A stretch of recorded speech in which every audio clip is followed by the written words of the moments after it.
Penangkapan Menteri Kelautan dan Perikanan Edi Prabowo oleh KPK pada Selasa lalu membuat kegiatan ekspor benih lobster jadi sorotan publik. Lantaran sebelum penangkapan 17 orang oleh Komisi Pemberantasan Korupsi, lampu peringatan adanya ketidakberesan pada ekspor benur diberikan Komisi Pengawas Persaingan Usaha. KPPU mencium dugaan monopoli di bisnis kargo pada proses pengiriman benih lobster ke luar negeri.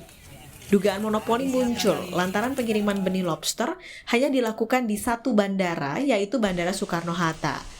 Padahal ada 6 bandara yang direkomendasikan Badan Karantina Ikan Pengendali Mutu atau BKIPM untuk ekspor benih lobster. KPPU menilai adanya excessive price yang dilakukan oleh perusahaan jasa freight forwarding kepada eksportir, sehingga itu membuat pasar yang menjadi tidak efisien dan pada akhirnya para eksportir akan membebankan terhadap para nelayan. Yang kedua, dalam proses bisnisnya KPPU melihat adanya proses yang tidak efisien, di mana seluruh eksportir mengirim hanya melalui pintu keluar Bandara Soekarno-Hatta. Menurut KPPU, praktek monopoli jasa pengiriman ekspor yang terpusat di Bandara Soekarno-Hatta membuat proses ekspor benih lobster menjadi tidak efisien. Akibatnya, biaya untuk mengekspor benih lobster akan semakin tinggi, terutama jika benih lobster didatangkan dari daerah yang jauh dari Jakarta.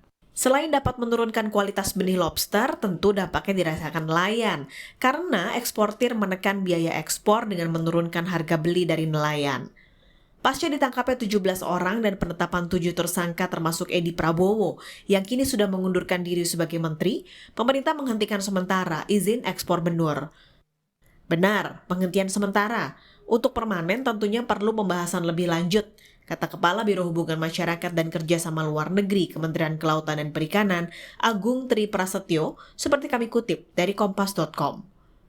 Dalam surat edaran yang ditandatangani PLT Dirjen Perikanan Tangkap KKP Muhammad Zaini pada 26 November 2020 disebutkan bahwa penghentian sementara dilakukan untuk memperbaiki tata kelola pengelolaan benih-benih lobster.